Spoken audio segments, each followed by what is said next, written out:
नमस्कार, आप देख रहे हैं यूथ एजेंडा लाइव का आर्थिक चैनल।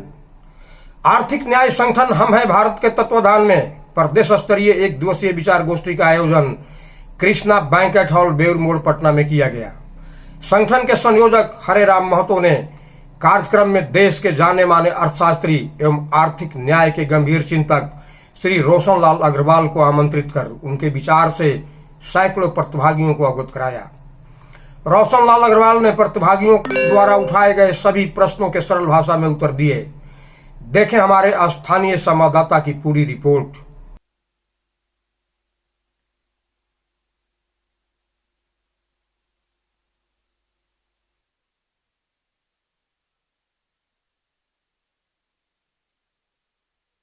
आलम साहब जी को निमंत्रण करता हूं कि आप मंच पर आने का कष्ट करें। किनारे चल जाते सर हम लोग। वरिष्ठ समाज सेवी रिटायर्ड श्री विजय कुमार चौधरी इंस्पेक्टर से रिटायर्ड में है। मैं उनसे निवेदन करता हूं कि कृपया मंच पर आने का कष्ट करें। हम है भारत आर्थिक न्याय संगठन के ओर से मैं हम है भारत के संयोजक हरे राम महतो आप सभी को हार्दिक नमस्कार सलाम करते हुए मैं अपने जुआ बिहार के हम है भारत के संयोजक प्रशांत कुमार सिंह जी को आवेदन करता हूं कि आप आवें और यहां पर अपना स्थान ग्रहण करें। अभी हमारे बीच में हकीम साहब आ गए हैं जो झारखंड से आए हुए हैं। रिजवान साहब, हकीम रिजवान साहब, उस्मान साहब, हमारे अनुज विनायक झा जी को मैं कहता हूं कि आप आगे आए, वहां नहीं रहे।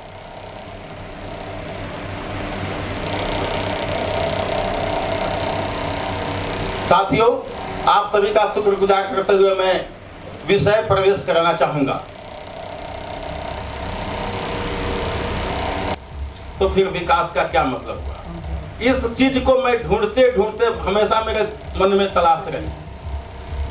सोशल मीडिया के माध्यम से आदरणीय रोशन लाल अग्रवाल जी के से मेरा संपर्क हुआ। मैंने इनके थ्योरी को जाना, इनके साथ जब कार्यक्रम किया और इस पुस्तक को पढ़ा तो मुझे लगा कि जिस चीज को मैं तलाश कर रहा था इतना दिनों से वह चीज इसी पुस्तक में है।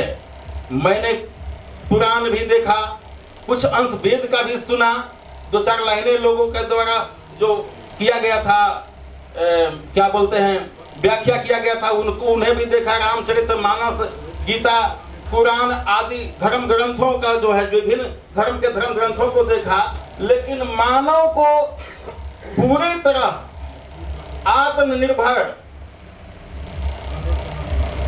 सुखमय जीवन, स्वतंत्र जीवन बनाने का फार्मूला मोटी से मोटी किताबों को हमने देखा, उसमें नहीं मिला और एक ये छोटी किताबों में हमें मिला। मैंने ठान लिया कि इस बात को जो थ्योरी इसमें है जिससे देश का एक भी व्यक्ति अभाव मुक्त जीवन नहीं जी सकता, तो विषय यही है कि आर्थिक न्याय कैसे मिलेगा। सभी लोगों को हमने इस पर लिखा है कि देश के प्रत्येक नागरिक को 10,000 रुपया प्रति महीना जन्म से मृत्यु तक दिया जाना चाहिए।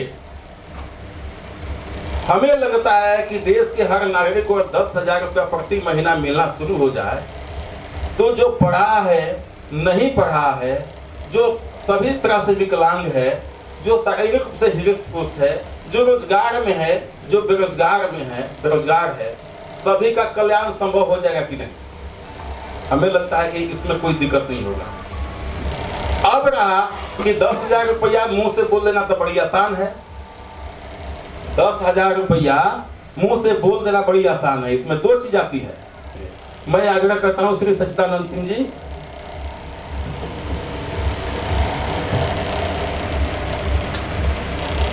इस गोष्ठी के आयोजक हमारे साथी हरे राम बाबू, मंच पर उपस्थित सम्मानित गण और सभा में बैठे हुए प्रबुद्धजन, रोज आर्थिक न्याय के विषय पर हरे राम बाबू बोल चुके हैं और रोशन लाल जी को इसको विस्तार से बोलना है, तो इस विषय पर हम कुछ बोलें ये ठीक नहीं है। लेकिन यह मिशन, यह आर्थिक न्याय मिलेगा कैसे, इस पर विचार करने की जरूरत है। और जब हम बहुत पहले आए, मेरे प्रमुख साथी हैं और आयोजन में उनकी भी बड़ी भूमिका है, प्रशांत जी। मैंने उनके मुंह से यही सुना, मैं तो इसका दीवाना हो चुका। तो ये सच है, बगैर दीवानगी का यह काम हो भी नहीं सकता। बम्बई के एक मीटिंग में यूसुफ मेहर अली सेंटर के चेयरमैन डॉक्टर जी पारिक हैं, जो रोशन लाल जी के विषय से भी काफी प्रभावित थे। राष्ट्रीय अध्यक्ष श्री हराम महतो जी, जो प्रदेश स्तरीय एक दिवसीय विचार गोष्ठी की अध्यक्षता भी कर रहे हैं, वह इनका तहे दिल से हार्दिक अभिनंदन और स्वागत करते हैं। 1974 से सामाजिक न्याय की बात करते आए हम लोगों के पुरोधा माननीय लालू जी, नीतीश कुमार या बहुत सारे लोग, लेकिन क्या गरीबों को आर्थिक न्याय मिला? किसी को सामाजिक न्याय नहीं मिला। तो जब ये लोगों ने सामाजिक न्याय का नारा दिया और इन लोगों ने किसी को सामाजिक न्याय भी नहीं दे पाया, सिर्फ सामाजिक न्याय किनको मिला? जो इनके साथ लगे रहे, जो MP MLA मिनिस्टर विधायक बने, उन्हीं को सामाजिक न्याय भी मिला। महर्षि श्री रोशन लाल अग्रवाल जी को निवेदित करता हूं कि आप आर्थिक न्याय के विषय पर जो आपके द्वारा रेखांकित की गई है, बताई गई है, उसे कहने का और हम सभी को मार्गदर्शन देने का काम करेंगे। आदरणीय रोशन लाल अग्रवाल जी।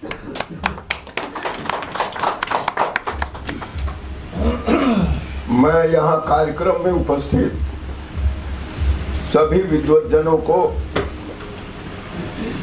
सादर प्रणाम करता हूँ और इसके साथ साथ भाई हरे राम जी को विशेष तौर पर अपनी हार्दिक शुभकामनाएं और बधाई भी देता हूं कि उन्होंने इतने लंबे समय तक समझने के बावजूद भी इससे अलगाव नहीं किया। मेरा अभी तक का अनुभव यह है कि समझा काफी लोगों ने, लेकिन किसी ने भी इसे या तो कहना आवश्यक नहीं समझा या कहना अपनी प्रतिष्ठा या सम्मान के विरुद्ध समझा। क्योंकि गरीबों की बातें तो बहुत लोग करते हैं, किंतु गरीबों का जीवन बदले यह सर्वथा दूसरी बात है। भाई हरे राम जी जिस प्रकार से मेरे कड़वे व्यवहार के बावजूद धैर्य के साथ लगे रहे, उनके मित्र जो हरे राम जी ने परिचय कराया है, अखिलेश रावत जी भी, मैं अपने स्वभाव का खोट मानता हूं कि सत्य से किसी प्रकार का समझौता नहीं होगा, नहीं होगा, नहीं होगा। अकेले आए थे, अकेले जाएंगे। मृत्यु भी सबकी निश्चित है, लेकिन यहां जो व्यवहार हम देखते हैं, यदि उसमें थोड़ा सा परिवर्तन आ जाए तो शायद हम लोग मिलकर, इतने लोग मिलकर भी पूरी दुनिया का भाग्य बदल सकते हैं। इस बात का मैं हृदय से विश्वास दिलाता हूं और भाई हरे राम जी को इसके लिए फिर से बधाई देता हूं कि सारी कठिनाइयों को समझते हुए भी वे इस अत्यंत कांटों से भरे हुए रास्ते पर चलने का संकल्प लेते हैं और विश्व की सारी शक्तियों से भी इस बात का निवेदन करता हूं कि उनका ये उद्देश्य यह सत्संकल्प पूरा हो। मेरी जिम्मेदारी इस पुस्तक को लिखने के बाद जो थोड़ी बहुत बचती है उसी को मैं पूरा करता हूं, ताकि जिस सत्य को, अपनी समझ में सत्य को मैंने कहने का प्रयास किया है, मैं जितना जानता हूं उतना सत्य कहने का प्रयास किया है। इसके बावजूद भी इस बात की गारंटी मैं नहीं दे सकता, यह तो बाकी पूरा समाज ही देगा। यह बात कितनी सत्य है और कितनी झूठ है, कितना भ्रम है। समय की कसौटी पर अगर यह बात खरी नहीं उतरती, जिस मानवीय लक्ष्य को लेकर हम आगे बढ़ने की कल्पना करते हैं, साहस दिखाते हैं, उसे पूरा करने में सफल नहीं होती, तो इसे लेखक की ही कमी माना जाना चाहिए। और उसने भले ही उसकी नीयत ठीक हो, सत्य का अवलोकन करने में कहीं ना कहीं गलती की है। इससे पहले भी ऐसे महानुभावों की, ऋषियों और महर्षियों की, केवल भारत की बात मैं नहीं कर रहा हूं, मैं विश्व के महान आत्माओं की बात कर रहा हूं। सभी के प्रति हमारे मन में निष्ठा और आदर है। उसके बावजूद भी, सारे प्रयासों के बावजूद भी, हम आज की स्थिति को जब देखते हैं तो दुख होता है। सबने अच्छी व्यवस्था की कल्पना की, सबके सुख की कल्पना की, उनकी नीयत में कतई कोई खोट नहीं देखना चाहिए। ऐसे लोगों की नीयत में खोट देखना यह भी बहुत बड़ी भ्रांति होगी, वह हमारी कमी है। आज अगर हम उस दिशा में एक कदम आगे बढ़ते हैं तो यह हम सब लोगों की सफलता होगी। बात आ रही है आर्थिक न्याय की। आप सब यह तो जानते ही हैं कि सामाजिक व्यवस्था, संपूर्ण सामाजिक व्यवस्था वह न्याय पर आधारित है। और न्याय पर आधारित होने का मतलब यह है कि यह हर व्यक्ति के लिए सुखदायी होगी। यदि एक भी व्यक्ति यह कहता है कि उसके साथ न्याय नहीं हो रहा है, तो हम सब लोगों को अपनी बात छोड़कर उसकी बात जरूर सुननी चाहिए। आज तो समाज में इतनी भारी संख्या में लोग हैं जो अपने साथ हो रहे भयानक अन्याय को जानते भी नहीं है। उनकी बुद्धि जानवर की बुद्धि से आगे विकसित ही नहीं हो पाई, और वह अज्ञान का कारण हो या जानबूझकर रचे जाने वाले षड्यंत्र का कारण हो। यह सच्चाई तो है। और यदि हमारी बुद्धि उससे आगे विकसित हुई है तो सबकी बुद्धि को विकसित करने का दायित्व किसका होना चाहिए? इसके ऊपर आप स्वतः मंथन करें, किसी दूसरे से पूछने की आवश्यकता नहीं है। तो आर्थिक न्याय का विषय मैं बहुत संक्षिप्त में आरंभ करता हूं, और मैं चाहता हूं कि क्लिष्ट से क्लिष्ट प्रश्न उठे। मैं सबका उत्तर दे पाऊंगा इसकी कोई गारंटी नहीं है, क्योंकि ज्ञान की कोई सीमा नहीं है। मैं इस भ्रम में पड़ा हुआ नहीं हूं कि मैं सबसे ज्यादा ज्ञानी हूं, और कहीं पर यह मेरे लिए हार जीत का प्रश्न भी नहीं है। मैं बड़े सत्य से हारने के लिए खुशी के साथ तैयार बैठा हूं। मैं जहां तक पहुंचा हूं उसको उस तक पहुंचने में अपने निरंतर शोधन में मेरा वह काम ही पूरा नहीं हो रहा है। कुछ न कुछ नया निकलने लगता है। जहां तक पहुंचा मैं, उस अवस्था में एक पुस्तक लिखी गई, वह भी संयोग था। क्योंकि आज मेरी स्थिति आयु के अनुसार कह लीजिए, शारीरिक स्थिति के कारण कह लीजिए, उस लायक भी नहीं है कि दूसरी पुस्तक लिख सकूं। खैर, प्रकृति को जो मंजूर होगा वह होगा। मैं आर्थिक न्याय के जितने गहराई तक समझ सका हूं, मैं उसी को व्यक्त करना ठीक समझता हूं। हम सब न्याय के पक्षधर हैं। मानवीय व्यवस्था का निर्माण मनुष्य ने इसी भावना से ओतप्रोत होकर किया है कि सब लोग सुख के साथ रहें, क्योंकि सुख की चाह तो सब लोगों की है। कोई व्यक्ति दुख नहीं चाहता, वह दुख का शिकार होता है और उसके दुख के लिए उसका अज्ञान भी जिम्मेदार है। तो न्याय नहीं चाहने वाली शक्तियों का भी कहीं न कहीं उसमें रोल है। उन सारे धुंध को हटाते हुए मैं आपके सामने रख रहा हूं। हम मानते हैं न्याय पर विचार करने से पहले उसके मूलाधार को तलाशना पड़ेगा। हमारा मानना है सारे प्राकृतिक संसाधनों पर सबका जन्म सिद्ध अधिकार है। जन्म सिद्ध अधिकार क्यों है? क्योंकि जिस भौतिक सुख की हम कल्पना करते हैं, जिन शारीरिक आवश्यकताओं को पूरा करने के लिए उसकी जरूरत होती है, वह सारा सब कुछ प्राकृतिक संसाधनों पर ही निर्भर होता है।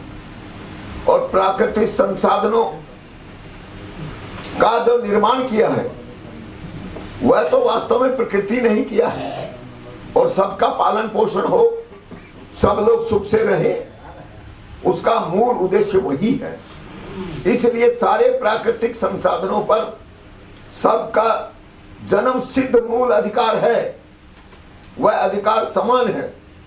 वह व्यक्ति की योग्यता, क्षमता, उसके पराक्रम, उसकी बुद्धि, उसकी आवश्यकताओं, इस बात पर निर्भर नहीं है। मैं आवश्यकता को भी साथ में जोड़ रहा हूं कि अगर हम न्याय की बात करें तो फिर समानता के आधार पर जो कुछ आपको मिलना चाहिए उतना ही आपका अधिकार होगा। यह नहीं होना चाहिए कि कोई व्यक्ति कुछ भी अपनी आवश्यकता की पूर्ति न कर पाए और किसी के पास बेशुमार पड़ा रहे। यह अनुचित है, यह अन्यायपूर्ण है। न्याय की दृष्टि से जब हम इस पर विचार करते हैं तो एक बात, एक निष्कर्ष निकल के आता है। अगर सारे प्राकृतिक संसाधनों पर सबका समान अधिकार है, यही सबके सुखी जीवन का आधार है, तो फिर एक व्यक्ति का प्राकृतिक संसाधनों पर न्यायपूर्ण अधिकार कितना होगा? यह बहुत सहज प्रश्न है। हर व्यक्ति अगर इसको सोचेगा तो यही निष्कर्ष आएगा कि न्याय के आधार पर सबका समान अधिकार है, तो एक व्यक्ति का अधिकतम अधिकार वह केवल औसत सीमा तक हो सकता है। क्योंकि संसाधनों की संपूर्ण मात्रा और जनसंख्या से भाग देने पर जो संख्या या मात्रा आती है वह हर व्यक्ति का जन्म सिद्ध मूल अधिकार है। तो फिर हमारी जो व्यवस्था बनेगी उसमें एक व्यक्ति की जो अधिकतम अधिकार की बात है, संपत्ति अधिकार की बात है, वह औसत सीमा तक ही होगा। लेकिन आप समझते हैं कि औसत संपत्ति अधिकार सैद्धांतिक दृष्टि से ठीक हो सकता है, लेकिन व्यावहारिक दृष्टि से यह नहीं माना जा सकता। क्यों नहीं माना जा सकता? तो जब किसी भी रास्ते से जो भी व्यवस्था समाज बनाता है उसे अर्जित करने की बात आती है, तो जिसकी योग्यता ज्यादा होगी, जिसकी क्षमता ज्यादा होगी, जो पुरुषार्थ ज्यादा करेगा, जो दूरदृष्टि तक देख सकेगा, वह व्यक्ति उस व्यक्ति से ज्यादा प्राप्त करेगा जो इस मामले में कमजोर है। यानी वहां व्यक्ति की योग्यता और क्षमता का भी सवाल आएगा और प्राकृतिक मूल जो अधिकार है उसकी पूर्ति का भी सवाल आएगा। और आप गहराई से जब इस पर विचार करेंगे, ये दोनों बिंदु बिल्कुल परस्पर विरोधी हैं। मैं इस पर ज्यादा समय नहीं लगाऊंगा क्योंकि सीमित समय में ही बोलना है। मैं चाहता हूं ज्यादा से ज्यादा जटिल उलझे हुए प्रश्न समाज के बीच उठे। तो एक व्यक्ति का अधिकार औसत सीमा से अधिक नहीं हो सकता, वह औसत अधिकार ही होगा। इसलिए कोई भी व्यक्ति इससे ज्यादा अधिकार नहीं रख सकता और कोई भी व्यक्ति अपने इस मूलभूत औसत संपत्ति अधिकार से वंचित नहीं हो सकता। यह तो आपको मानना ही पड़ेगा। इसको व्यावहारिक स्वरूप कैसे दिया जाए, यह व्यावहारिक स्वरूप पर ही अटकने वाला मामला है। बहुत अनेकों संगठन आज भी वही कह रहे हैं कि सारी संपत्ति कुछ लोगों के पास इकट्ठा हो जाना गलत है। इसमें शायद कोई संप्रदाय भी ऐसा नहीं है जो इसे मुट्ठी भर लोगों के हाथों में इकट्ठा होना ठीक मानता हूं। फिर उसकी अपनी मान्यताएं चाहे जितनी भी क्यों ना हो, इससे कोई फर्क नहीं पड़ता। लेकिन इस परस्पर विरोधाभास को समाप्त कैसे किया जाए, मूल सवाल केवल यह छोटा सा बिंदु है और शायद इतने समय लंबे समय तक माथा मारने के बाद इतनी छोटी बात ही समझ में आई है। तो मेरा कहना यह है, औसत संपत्ति अधिकार हर व्यक्ति का मूलभूत अधिकार है और हमारी जो व्यवस्था न्याय की कसौटी पर खड़ी होगी वह कमजोर से कमजोर व्यक्ति के इस मूल अधिकार की रक्षा करेगी और ताकतवर से ताकतवर व्यक्ति के इससे अधिक अधिकार के ऊपर अंकुश लगाएगी जो न्याय की कसौटी पर खड़ा होगा। तो वह खड़ा क्या होगा, औसत सीमा तक जो संपत्ति आपकी है उसके ऊपर समाज को कोई रोक टोक करनी नहीं चाहिए। किसी प्रकार की रोक टोक करने की आवश्यकता भी नहीं है। लेकिन जिसके पास इससे ज्यादा है, क्या उससे वो छीन लिया जाना चाहिए? मेरा कहना छीनना भी अन्याय है। उसने यदि समाज द्वारा बनाई गई व्यवस्था का उल्लंघन किया हो तब तो वह अपराधी है। लेकिन उसने यदि समाज द्वारा बनाई गई व्यवस्था का उल्लंघन भी नहीं किया हो, किसी प्रकार का विपरीत आचरण भी नहीं किया हो, तो उससे छीन क्यों जानी चाहिए? छीनना गलत है कि नहीं है? मेरा कहना सिर्फ इतना है कि औसत सीमा से ज्यादा संपत्ति के लिए हर व्यक्ति को समाज का कर्जदार होना चाहिए। सारे प्राकृतिक संसाधन संपूर्ण समाज के हैं, उसमें कोई भेदभाव नहीं है। तो फिर जो इससे ज्यादा रखा है उसने अपनी क्षमताओं का उपयोग करके इकट्ठा किया है, उसे केवल समाज का कर्जदार माना जाना चाहिए। और कर्जदार यदि माना जाना चाहिए तो औसत सीमा से ज्यादा संपत्ति पर ब्याज की दर से संपत्ति कर लगना चाहिए। यह विषय जितना साधारण दिखता है उसे 100 गुना गहरा है। इस बात को सुलझाने में पता नहीं कितना समय लगेगा, इसके ऊपर कौन विचारक कहां तक जाएगा। लेकिन मुझे लगता है यह चर्चा बहुत लंबे समय तक जरूर चलेगी। हो सकता है यह सैकड़ों वर्षों तक चलती रहे। और मैं जहां तक पहुंचा हूं केवल लाक्षणिक रूप में बात कह रहा हूं कि आज की स्थिति में अगर हम सारे सभी प्रकार के करों को समाप्त कर दें, यानी जीएसटी समाप्त कर दें, इनकम टैक्स समाप्त कर दें, इसके अलावा विस्तार तो बहुत कुछ हो सकता है। लेकिन ये चूंकि 2 प्रमुख कर आज अधिक पहचाने जाते हैं, अर्थशास्त्रियों का सारा ध्यान भी इसी पर केंद्रित रहता है। मैं कह रहा हूं ये दोनों कर अनैतिक हैं, अन्यायपूर्ण हैं। इसकी व्याख्या में भी मैं ज्यादा समय नहीं लगाऊंगा। एक एक विषय पर बहुत लंबे लंबे लेक्चर हो सकते हैं, सब विद्वानों की जब इसके ऊपर दृष्टि जाएगी तो पता नहीं कितना बड़ा विषय बन जाएगा। और मेरा कहना यही है कि अगर औसत संपत्ति, औसत सीमा से ज्यादा संपत्ति रखने वालों की संख्या बताई जाए तो मेरी गणना के अनुसार, मैं आपको बता दूं कि मेरी गणना अधूरी है। मैं पहले ही इस बात को कह देना चाहता हूं, मैं उसका कोई दावा नहीं करता, लेकिन जहां तक हम पहुंचे हैं, औसत सीमा से ज्यादा संपत्ति इस समय अपने देश की,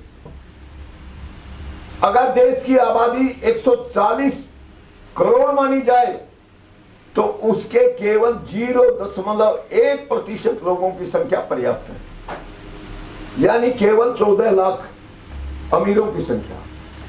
सारे टैक्स हटा दीजिए और केवल 140 लोगों की औसत से ज्यादा, ये केवल 14 लाख लोगों की औसत से ज्यादा संपत्ति पर संपत्ति कर लगा दीजिए, तो मेरा दावा है कि आज जो घाटे का बजट बनता है वह भारी लाभ के बजट में बदल जाएगा। और सरकार के बजट का खर्च अगर काट दिया जाए तो जो राशि बचेगी वह व्यवस्था से मिलने वाला शुद्ध लाभ होगा। व्यवस्था यानी अर्थव्यवस्था से मिलने वाला शुद्ध लाभ। आप इसके ऊपर गंभीरता से विचार करेंगे और बचे हुए उस शुद्ध लाभ को यदि समाज में बांटा जाए तो एक व्यक्ति को जिस 10,000 रुपए की, एक कहने के लिए मैं बात कह रहा हूं, 10,000 रुपए महीने की मैं न्यूनतम राशि की बात कह रहा हूं, वह आराम से दिया जा सकता है और अन्नपूर्णा का वह खजाना कभी खाली नहीं होगा। इस बात का मैं दावा करता हूं। यानी जिनके पास कुछ बचा ही नहीं है, सारे टैक्स उन्हीं पर लगा रखे हैं आपने, और अर्थव्यवस्था में वितरण का जो कॉन्सेप्ट है, विचार है, उसकी पूरी तौर पर अवज्ञा कर रखी है। और इस मामले में मैं किसी षड्यंत्र की बात नहीं कहूं, इसकी अज्ञान की बात नहीं करूंगा। आज जो मुट्ठी भर लोग हैं वे लगातार षड्यंत्र करते आ रहे हैं, और यह षड्यंत्र केवल अपने देश तक सीमित नहीं है, बल्कि वैश्विक संस्थाएं जो बड़ी बड़ी डिग्रियां बांटती हैं और जिसके यहां से अगर कोई डिग्री मिल गई तो उसको तत्काल सबसे बड़े, सबसे शक्तिशाली पद दिए जाते हैं। मैं उन लोगों की भी बात कर रहा हूं, यानी सबसे बड़ी वे विश्वविद्यालय है, वो ये षड्यंत्र रच रहे हैं। और कभी अवसर आया तो मैं इस आरोप को प्रमाणित कर दूंगा। मैंने अभी तक कुछ किया भी है उस दिशा में, लेकिन जब उनके नाजुक उसके ऊपर उंगली पड़ती है तो सब फुफकारने लगते हैं, तर्क करना बंद। और उन स्थितियों से फिर चाहे अपमानित होकर निकलना पड़े, ये तो हमने मान रखा है। मैं आपको सिर्फ इतना विश्वास दिलाता हूं, अगर न्याय की यह कसौटी सही है तो मैं भाई हरिराम जी को धन्यवाद देता हूं कि उन्होंने अपने स्तर पर पहले बार एक गोष्ठी का आयोजन किया। उपस्थिति क्या रही क्या नहीं रही यह हमारे लिए महत्वपूर्ण नहीं है। यहां आए हुए लोग अगर कॉन्सेप्ट से संतुष्ट हैं तो उन्हें यह मिलकर प्रयास करना ही पड़ेगा। जो लोग अज्ञानी हैं वे समाज को सही दिशा में नहीं ले जा सकते, इसका हमें पता है। तो फिर ये दायित्व किसका है? ये ज्ञानियों का है कि नहीं? क्योंकि जो अज्ञानी हैं वे भी हमारे हृदय के टुकड़े हैं। अगर आप में मानवता के प्रति विश्वास है, मानवता के प्रति संवेदना है, तो फिर वही आपका अज्ञानी भाई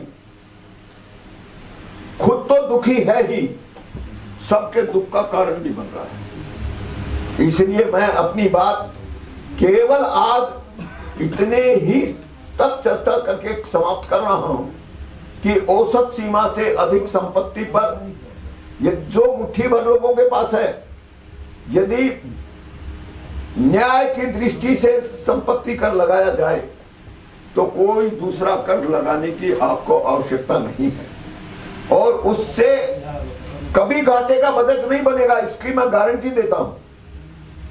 अभी यह सीमित विषय ही रखा है, इसलिए आपके मन में और प्रश्न उठेंगे, अच्छी बात। और मैं दावा करता हूं कि 10,000 रुपए महीना तो हमने प्रतीकात्मक कहा है, ताकि कोई चुनौती देने वाली बात अभी इस अवस्था में नहीं आए।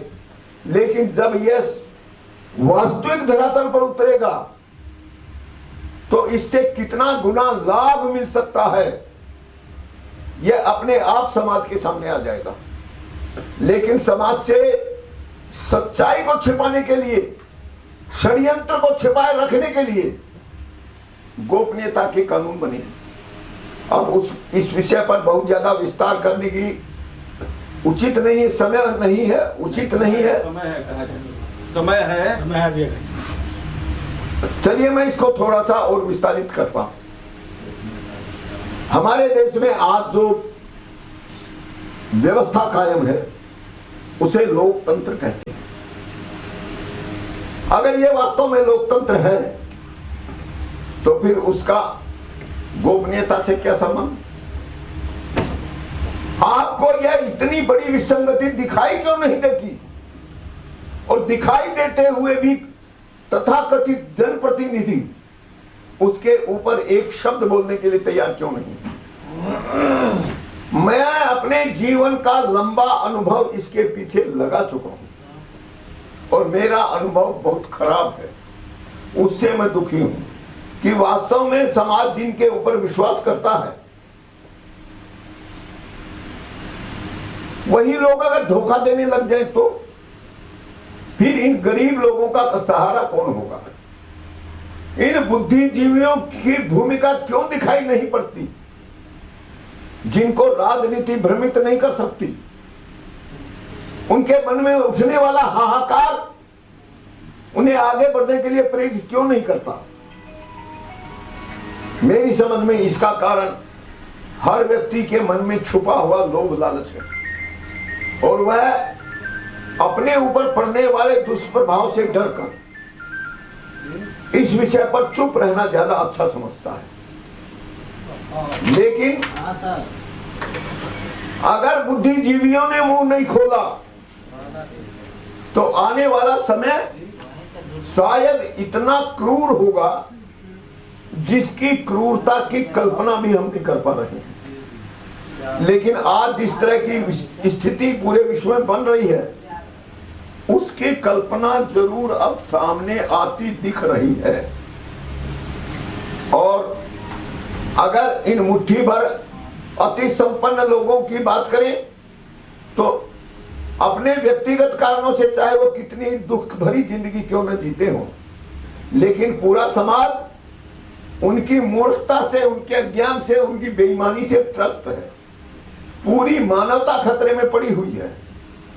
इसलिए मैं आपसे निवेदन इतना ही करता हूं, इन्होंने लोकतंत्र के नाम पर व्यवस्था बनाई, बड़ा अच्छा शब्द है और बड़े अच्छे शब्द हो, चाहे बड़ा अच्छा वेशभूषा हो, कद काठी हो, व्यक्तित्व दिखता हो, वही अगर समाज को धोखा देने लग जाए तब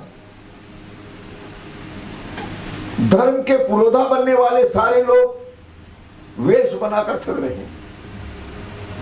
उसके लिए किसी प्रकार किसी का मुझे कोई आरोप व्यक्तिगत लगाने की जरूरत नहीं है। और मैं आपसे भी निवेदन करूंगा, व्यक्तिगत आरोपों से बचें, उदाहरणों से बचें। समाज में कितना अन्याय और अत्याचार है यह बिना उदाहरण दिए भी हम अच्छी तरह देखते हैं, समझते हैं। कितनी तरह का है ये भी जानते हैं। लेकिन आपकी जो दृष्टि है आज विचार का जो मुख्य बिंदु है वह समस्याओं की संख्या बताने में जाया नहीं होना चाहिए, उनको पहचानने में जाया नहीं होना चाहिए।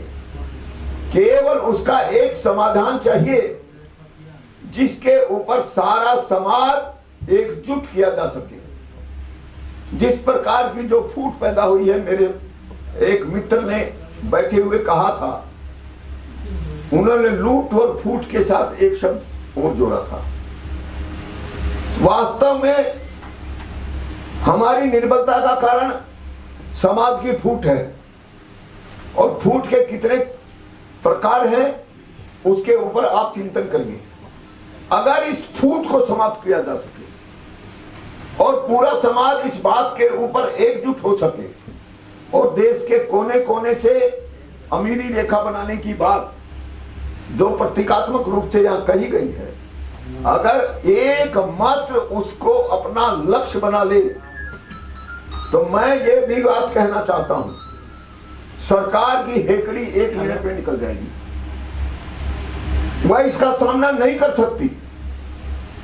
मैं चुनाव प्रणाली में अनेकों कमियां निकाल सकता हूं, किसी एक कमी की बात हो तो कुछ बात करूं। इसके अलावा कमियां अनेक तरह की हैं। संपत्ति की कोई सीमा नहीं, वह किस किस प्रकार से अर्जित की जाती है उसके ऊपर कोई चर्चा नहीं, लेकिन डिग्रियों के माध्यम से समाज को जानने के अधिकार से भी वंचित कर दिया जाता है और उनकी योग्यता को भी खारिज कर दिया जाता है। षड्यंत्र के जो एजेंडे हैं, जो ये हथियार बनाए गए हैं, वे बहुत गहरे हैं। इसलिए आपसे भी निवेदन मैं फिर कर रहा हूं कि आज जो बहुत संक्षिप्त रूप में मैंने अपना विषय रखा है, वास्तव में औसत सीमा से ज्यादा अधिकार होना, एक भी व्यक्ति का अधिकार ज्यादा होना सबकी गुलामी है, सबका शोषण है, सबका उत्पीड़न है, और एक भी व्यक्ति का इस अधिकार से वंचित होना यह भी उतना ही गलत है। इसलिए होना चाहिए केवल संपत्ति की औसत सीमा से ज्यादा पर ब्याज की दर से संपत्ति कर लगाया जाए, क्योंकि ज्यादा संपत्ति रखने वाला हर व्यक्ति, उसकी जाति पूछी नहीं जानी चाहिए, लिंग नहीं जाना पूछना चाहिए, वह समाज का कर्जदार है और केवल संपत्ति की मात्रा पर ब्याज की दर से संपत्ति कर लगाना यही न्याय है। इसलिए इसके ऊपर पूरी गंभीरता से सोचते हुए आज का विषय आगे बढ़ना चाहिए। जितनी और बातें कहने जरूरी होंगी वो बीच बीच में जितनी जरूरी होंगी उतनी कही जाएंगी, और बाकी अगली कोई गोष्ठी होगी, मैं चाहता हूं कि वह बहुत सशक्त हो, उसमें उठेंगी। हमें निराश होने की कोई आवश्यकता नहीं है, और इसी सद्भावना और विश्वास के साथ हरे राम महतो जी को फिर से अपना बधाई देते हुए उनको शुभकामनाएं देते हुए आप सबके प्रति पुनः विनम्र निवेदन करते हुए मैं अपनी बात समाप्त करता हूं, और आगे का सिलसिला उनकी योजना के अनुसार चलाने के लिए भाई हरे राम जी को यह माइक सौंप रहा हूं। हो सकता है पूरी जिम्मेदारी मैं नहीं पूरा कर पाया हूं, लेकिन कोई बात नहीं, अगला समय आएगा, जन जन के मुंह से बात निकलेगी तो वह बात आगे तक जाएगी। इसी शुभकामनाओं के साथ सादर प्रणाम। बहुत बहुत धन्यवाद।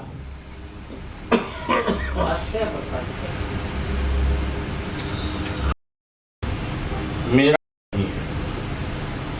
ये काफी प्रेरित कराया और किया अखिलेश रावत जी का है, और उस सबसे ज्यादा श्रेय आप सभी लोगों का कि मेरे जैसे एक अदना सा व्यक्ति के निवेदन पर अपने काम धाम छोड़कर आप सभी लोग आए हैं और एक पाक साफ उद्देश्य के लिए आए हैं। हमें इस काम को आगे बढ़ाना है, जन जन तक पहुंचाना है। इसलिए जो सवाल आप लोगों के मन में आया है, उस सवाल को मैंने कहा था कि कोई भी व्यक्ति 4-5 आदमी, ये 10,000 आएगा कहां से, या जो भी सवाल आप लोगों के मन में उत्पन्न हुआ हो, उनके बात सुनने के बाद तो आप लोग अपना प्रश्न रखें। क्या मुझे इसके लिए निमंत्रित करना होगा या आप लोग को अपने मन में आया है किसी को सवाल? जी धन्यवाद। लोकेश यादव जी हैं और आर्थिक न्याय के लिए ये भी पूरे वचनबद्ध हैं। हमारे भाई लोकेश यादव जी से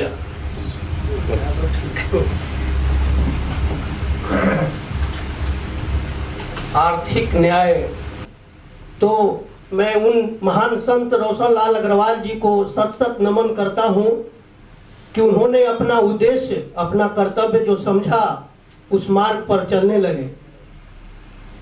अब मैं अपना जिज्ञासा आपके सामने रखना चाहता हूं कि क्या ये जो आर्थिक न्याय मिशन के तहत जो वितरण सिस्टम का जो सिद्धांत लाया गया है, क्या यह बगैर राजनीतिक हस्तक्षेप के संभव है या समाज के लोगों को इस संघर्ष में आने से ही संभव हो सकता है? बहुत ही सुंदर प्रश्न। आदरणीय रोशन लाल जी, मेरे बातों को लोकेश जी का प्रश्न है कि जिस अवधारणा को लेकर हम लोग चले हुए हैं, क्या यह बगैर राजनीति के अथवा कुल कहें तो सत्ता में गए जो वितरण की बातें हो रही है, संभव हो सकेगा? इसका उत्तर आप ही के द्वारा दिया जाए। मैं भाई हरिराम जी से निवेदन करता हूं, अगर वे या और कोई श्रोता हमारे बीच से ही उत्तर दे सकते हो तो पहला अवसर उनका।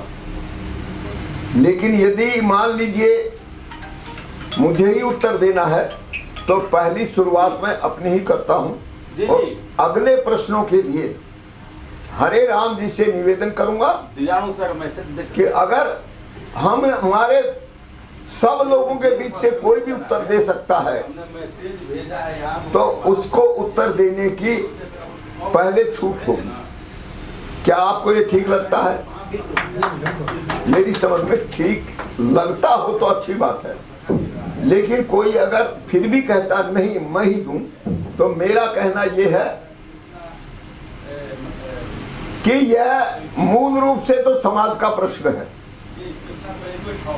ये समाज के संगठित हुए बिना ये काम कभी नहीं हो सकता, क्योंकि आज की जो राजनीति है वह समाज हित की दृष्टि से बनी ही नहीं है। आप सबने सुन लिया होगा और अनुभव भी किया होगा, राजनीति समाज को तोड़ती है। तो वर्तमान राजनीति समाज को तोड़ती है क्योंकि यह समाज द्वारा नियंत्रित है ही नहीं। इसका उत्तर बहुत गहरा तो अभी मैं नहीं देना चाहता, मैं ये बता दूं। अनेक लोग उससे असहज महसूस कर सकते हैं, लेकिन मैं यही कहूंगा कि समाज को जोड़े बिना आपके बुद्धिजीवियों के, समाज के, मानवता के हित में उसके प्रति सच्ची निष्ठा रखने वाले लोगों के बिना सामने आए यह उद्देश्य पूरा नहीं हो सकता।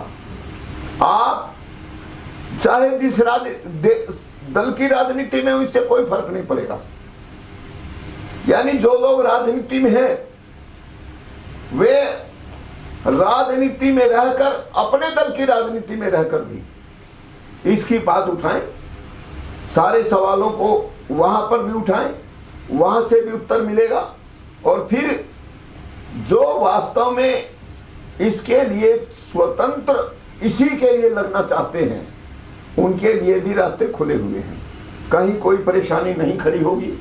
और हम सब लोग मिलकर जब इस दिशा में आगे बढ़ने लगेंगे तो एक दूसरे के साथ स्वाभाविक रूप से निकटता होगी। यह उसका परिणाम होगा, क्योंकि हम सबका लक्ष्य जब एक होगा तो फिर कोई भी दल हमारी बात को दबा नहीं पाएगा। और जितना वह दबाएगा, इससे सहमत होने वाली जनता वह खड़ी होने लगेगी, प्रतिक्रिया देने लगेगी। और जब थोड़ी सी उसने और एकजुटता दिखा दी तो ये राजनीति के खिलाड़ी उसी को केंद्र में रखकर अपनी अपनी राजनीति करने के लिए मजबूर हो जाएंगे। इसलिए मेरा उत्तर इतना ही है कि समाज को पहले आश्वस्त करना पड़ेगा, समझाना पड़ेगा। समाज के जो लोग समझदार हैं उन तक जाना पड़ेगा, उनके प्रश्नों के उत्तर देना पड़ेगा, तो इसका परिणाम सहज रूप से आने लगेगा और राजनीति को प्रभावित करने लगेगा। इसलिए दोनों दृष्टि से यह स्पष्ट, यह रास्ता पूरक है और अपनी अपनी रुचि और सुविधा के अनुसार हर व्यक्ति को वही रास्ता पकड़ना चाहिए।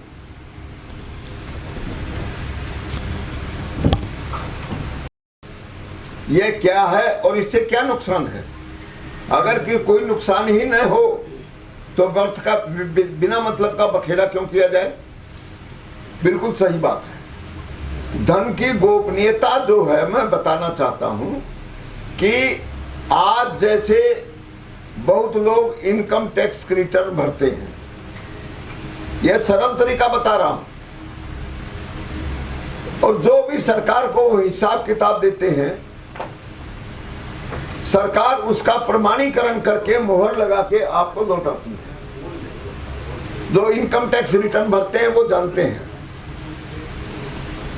लेकिन कोई दूसरा व्यक्ति चाहे तो उसकी सत्य प्रतिलिपि नहीं मिल सकती, यानी दूसरे रास्तों से आपको चुरा कर निकाल लें, वो एक दूसरी बात है। और यदि वह सत्यापित नहीं है तो उसे केवल चोरी माना जाएगा और अपराध दर्ज होगा अगर किसी ने उसके आधार पर कुछ बात कहने की कोशिश की। और मैं ये बताना चाहता हूं कि जितने लोग इनकम टैक्स रिटर्न भरते हैं 100 के 100% के झूठे होते हैं। आप पूछ सकते हैं कि मेरा रिटर्न सच्चा है कि नहीं, तो मैं आपको बता दूं कि मैं भी आयकर रिटर्न देता हूं और मेरा भी झूठा है। क्योंकि मेरा सच्चा इसलिए नहीं हो सकता, आपने सारी व्यवस्था इस प्रकार की तैयार की है कि वह सच्चा किसी का भी हो ही नहीं सकता। और मैं आपको विश्वास दिलाने के लिए बार बार कहता आ रहा हूं,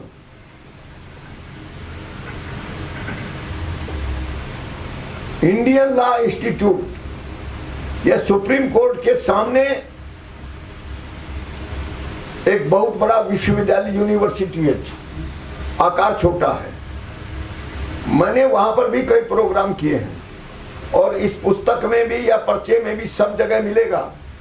इस देश का राष्ट्रपति झूठा रिटर्न भरता है, इस देश का प्रधानमंत्री झूठा रिटर्न भरता है, लोकसभा का अध्यक्ष झूठा रिटर्न भरता है और सर्वोच्च न्यायालय का जो मुख्य न्यायाधीश है वह भी, मैं दावे के साथ कहता हूं, झूठा रिटर्न भरता है।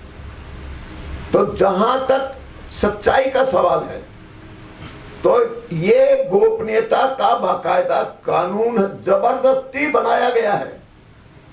अगर आप स्पष्ट तौर पर देखें तो वो लक्षणात्मक रूप से मिलेगा आपको, लेकिन कोई अगर लेना चाहे तो उसको किसी भी दूसरे व्यक्ति का इनकम टैक्स रिटर्न नहीं मिलेगा। इस बात का मैं दावा करता हूं। ये जो आरटीआई का कानून बना, उसके ऊपर बहुत ज्यादा माथापच्ची हुई थी। और अंत में अगर कोई ये पूछे कि जिसका रिटर्न आप मांग रहे हैं वो अगर उससे सहमत है तो हमें कोई आपत्ति नहीं है। यह बकवास बात हुई कि नहीं? और पद पर बैठने वाला कोई भी व्यक्ति वह गोपनीयता की शपथ पहले लेता है, पद की गोपनीयता की शपथ, और उसके बाद उसे सत्ता मिलती है। मैं पूछता हूं, यह लोकतंत्र है कि तानाशाही है? सबकी गुलामी है क्या? देश का नागरिक अगर देश का मालिक है तो गोपनीयता किससे? कोई इसका उत्तर तो देगा ना। पोषण का रास्ता भी तो वही देगी ना। और मैं अपनी भाषा में अगर बात कहूं तो चार्टर्ड अकाउंटेंटों को खराब नहीं लगना चाहिए, वह फर्जीवाड़ा विशेषज्ञ है। फर्जीवाड़ा विशेषज्ञ होना अपराध नहीं है, फर्जीवाड़ा करना अपराध है। और इसके लिए मूल रूप से जिम्मेदार कौन है? जिन्होंने ये फर्जीवाड़ा करने वाली व्यवस्था का निर्माण किया है, उन कानूनों को स्थापित किया है। और वे कौन है? तो वो हमारे जनप्रतिनिधि हैं। अब मैं नहीं जानता, मैं सारा दोषारोपण किसके ऊपर करूं? यह कठिन बात है, इसका निर्णय आप लोग करिए। मैंने जितनी जानकारी दी है उसको गंभीरता से सुनिए। मुकेश निषाद जी, इस प्रश्न से आप संतुष्ट हैं? सभी लोग संतुष्ट हैं या इसमें और पूरक प्रश्न हो सकता है? उसका भी होगा। अगर पूरक प्रश्न होता है आपका, उसका भी उत्तर दिया जाएगा। अच्छा, धन की गोपनीयता अगर समाप्त हो जाती है तो क्राइम बढ़ने का खतरा नहीं है? धन की गोपनीयता समाप्त हो जाने से क्राइम बढ़ने की संभावना क्या होगी या नहीं होगी? इसका उत्तर मुझे खड़ा होकर ही देना पड़ेगा। जनप्रतिनिधि मिलकर व्यवस्था का निर्माण करेंगे और जनप्रतिनिधि वो तभी होंगे जब वो जनता की इच्छाओं को अभिव्यक्त करेंगे। यह तो पूरी विधायिका का दायित्व हो गया। अगर इसे केवल विधायिका करने माना जाए तो फिर पूरे समाज का यह अधिकार है। जो भी नियम बने, कानून बने, व्यवस्था बने, वह प्रत्येक व्यक्ति की सहमति से बने। यानी जनप्रतिनिधि बनाए, लेकिन सामान्य व्यक्ति से भी अगर कोई प्रश्न उठता है, उसका एक मापदंड स्वीकार किया जा सकता है जो व्यावहारिक हो, उस पर मुझे कोई आपत्ति नहीं। लेकिन जो उस विधायिका में न शामिल नहीं है, वो निरंकुश गुंडा है और हमारे ऊपर जो चाहे कानून बना सकता है, तो फिर हम स्वतंत्र कहां होंगे? इसलिए मैं इस बात का निवेदन करूंगा कि राज्य का जो सवाल है, शासन का जो सवाल है, वो समाज की इच्छाओं की रक्षा करना है। उनमें फेरबदल करना उनका अधिकार है ही नहीं। और हम लोगों के इसी भ्रम में जी रहे हैं कि सरकार में बैठे हुए लोग जैसा चाहे कानून बना सकते हैं। मैं कह रहा हूं कानून बनाने का अधिकार उनका नहीं है, वो समाज का है। फिर भी जो व्यवस्था बनी है, किसी भी कानून को चुनौती देने की एक व्यवस्था है। लेकिन आप बताइए, किसी की मां ने दूध पिलाया है क्या? सुप्रीम कोर्ट में जाने की हिम्मत रखता है? और सुप्रीम कोर्ट क्या करता है, उसके ऊपर मेरे मुंह से मत कहलवाइए, क्योंकि यह बात बहुत पहले आ चुकी है। सुप्रीम कोर्ट का मुख्य न्यायाधीश भी जो रिटर्न भरता है, मैं दावे के साथ कहता हूं कि वो झूठ बोल रहा है, सरेआम समाज के साथ धोखा कर रहा है। और अगर आप कहेंगे तो मैं इसके ऊपर शपथ पत्र देने को तैयार हूं। अब इससे ज्यादा आगे मुझे क्या कहना चाहिए, इसे आप लोग विचार करिए। झूठा है, 100% झूठा है, और जब तक वह झूठा रहेगा तब तक समाज दुखी होगा। इसलिए इसी बात को वो करिए कि वास्तव में कानून बनाने का अधिकार समाज की सर्व सहमति पर निर्भर करता है। यह उसी का अधिकार है। यदि कहीं से भी किसी कानून के विरुद्ध कोई समाज से आवाज उठती है, वह विधायिका को सुननी चाहिए, उस पर पूरी गंभीरता से विचार होना चाहिए। लेकिन आज तो वह है ही नहीं। और जो लोग ताकत के बल पर सामाजिक व्यवस्था को तोड़ना चाहते हैं, उन गुंडों को रोकने का, उनसे रक्षा करने का काम वो सिर्फ राज्य का है, जिसे आपने सर्वे सर्वा मान लिया है। यह एक बहुत बड़ा दोष हमारी व्यवस्था में है, संपूर्ण व्यवस्था में। वास्तव में देश का एक नागरिक यदि असंतुष्ट है, अपने साथ अन्याय होने की बात उठाता है, तो वो देश की विधायिका के पास जानी चाहिए, देश के सर्वोच्च न्यायालय को तुरंत उसके ऊपर संज्ञान देना चाहिए। लेकिन वैसा नहीं हो रहा है। यह बहुत दुख की बात है और इसीलिए आपको उठकर खड़ा होने की जरूरत पड़ेगी, ये मेरा कहना है। आर्थिक अपराध या आर्थिक समानता बिना राजनीतिक दल के राजनीतिक की आवश्यकता है, उस पर सर बोले कि मतलब राजनीति की इसमें जरूरत नहीं है। तो सर जब गोपनीयता छिपा रहा है, चाहे जज साहब हो, चाहे सांसद महोदय, विधायक लोग, कितने लोग हैं पूरे देश में? ज्यादा से ज्यादा 10,000 7,000 कुछ हैं सांसद, लेकिन भारत की जनसंख्या जो है 1,35 करोड़।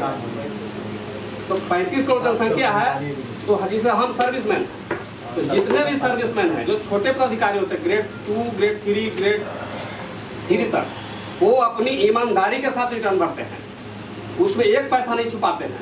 मैं भी एक एम्प्लॉय हूँ और मेरे पास कोई संपत्ति नहीं है, सिर्फ नौकरी है, लेकिन आज 21,000 रुपया मेरा टैक्स काट लिया गया, मैंने कोई नहीं छिपाया। तो फिर जो अपराधी हैं, सांसद और विधायक, मंत्री या जज साहब, उनकी श्रेणी में अन्य लोगों के लिए जोड़ना क्या ये न्यायोचित है? बात राजनीतिक बात, आपकी बात ठीक है, दोनों बात। राजनीति जब तक नहीं जाएगा तब तक अगर हम ईमानदार हैं तो हम चाहते संसद में एक ही आदमी होगा, वो आवाज उठाएगा कि गोपनीयता समाप्त की जाए। गोपनीयता समाप्त तो होनी चाहिए, ये बात सही है, लेकिन ये कहाँ, लड़ाई कहाँ होगी, रोड पर कौन सुनेगा? ये संसद उसके लिए बनी है। आप गोपनीयता के जहाँ बात रही, बाबा साहब अम्बेडकर ने संविधान बनाया है, तो बहुत सी उसमें आर्टिकल्स हैं जो गोपनीयता भी जरूरी है।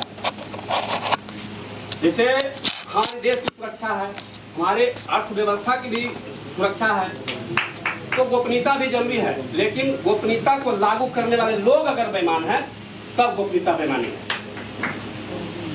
झूठ। आपको इसका एक पहलू और देख लेना चाहिए कि अपने देश में कृषि से होने वाली आय, इसे कर मुक्त रखा गया है। आप जानते हैं ये बात, जानते हैं ना? और जितने रिश्वत और गलत रास्तों से हत्या और डकैती से जो प्राप्त धन है, उसको दिखाने के लिए इस प्रकार के अपराधी लोग छोटा सा जमीन का टुकड़ा अवश्य रखते हैं। जमीन का मूल्य कितना? तो 5 करोड़ रुपए। क्या फसल बोई? मेथी। कितना फायदा हुआ? 25 करोड़ रुपए। आपने सुने हैं ये उदाहरण कि नहीं सुने हैं? तो जो बात आप कहना चाह रहे हैं वह बहुत लंबा विषय है। बाबा साहब अम्बेडकर ने भी कहा था, अगर इस संविधान के आधार पर व्यवस्था चलाने वाले लोग ईमानदार हुए तो यह व्यवस्था बहुत बढ़िया सुखदायी होगी। लेकिन आप आम जनता के हाथ काट दें, उससे पूछने का अधिकार भी न रखें, उसे कुछ करने का अधिकार भी न रखें, सारे अधिकार एक व्यक्ति में केंद्रित कर दें, और उसके बाद ईमानदार लोग कहां से लाएंगे आप? वो सारे ईमानदार लोगों की हत्या का संविधान बनेगा। इस बात को आप गंभीरता पूर्वक सोच लीजिए।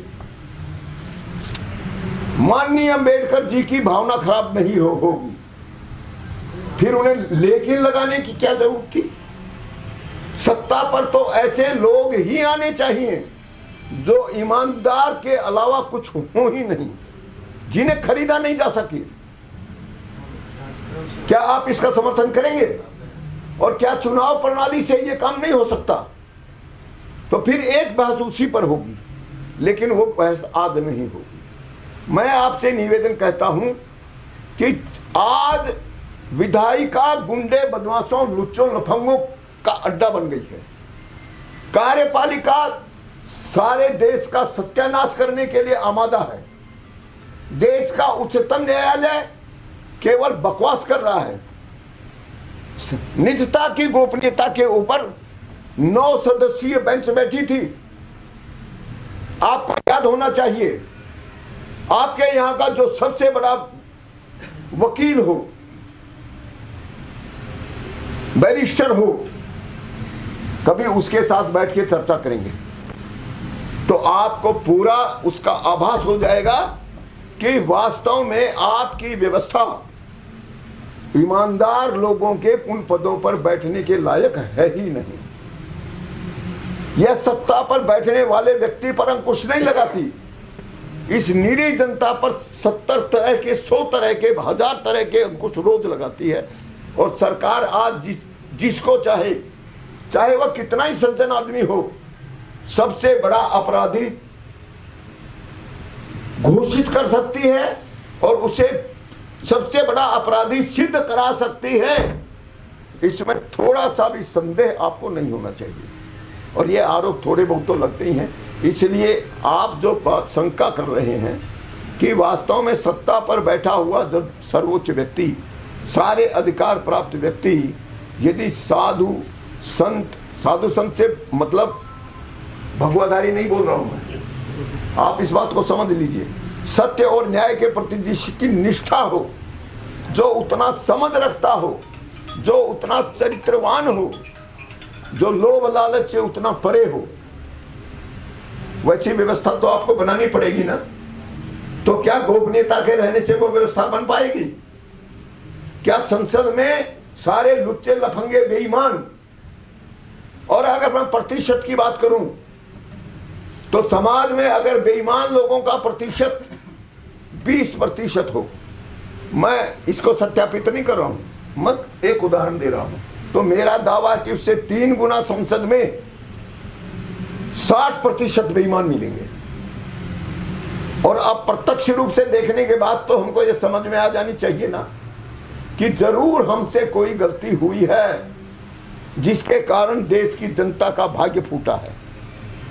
और अगर आपको इसके अलावा कोई दूसरा कारण लगता है, लेकिन आप बदनीयत लोगों की बात मत उठाइएगा। बदनीयत लोग वो समझाने से कभी नहीं मानते। वो तो जब आपकी व्यवस्था उसके अनुसार बनेगी तो उनके और उनके देवताओं को ईमानदार रहना पड़ेगा। आज तक कोई भी बड़ा पद पर रहने वाला व्यक्ति असल में तो अपराधी घोषित होता ही नहीं है। और अपराधी अगर घोषित होता है तो उसकी संपत्ति जब्त होती है, उसका सारा खेल अंदर बाहर कहीं से भी हो चलता रहता है। क्या आप उससे इनकार करेंगे?